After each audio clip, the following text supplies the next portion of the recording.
Skuad Laskar Pinisi rutin menggelar latihan di lapangan Bosowa Sport Center BSC Jalan Tuku Umar, Kota Makassar.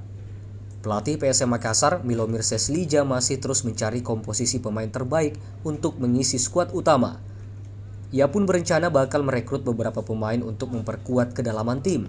Setidaknya masih ada 5 tambahan pemain yang dibutuhkan untuk mengarungi Liga 1 2021 nantinya. Pemain yang diincar berposisi stopper, bek kanan, gelandang, dan striker. 2 kuota pemain asing rencananya akan mengisi posisi stopper dan gelandang. Pelatih asal Bosnia-Herzegovina ini mengaku, untuk sekarang sulit mencari pemain. Maka dari itu, pemain muda yang ada dalam skuad akan diberikan kesempatan untuk berkembang. Tim Liputan, Celebes TV. Anthony!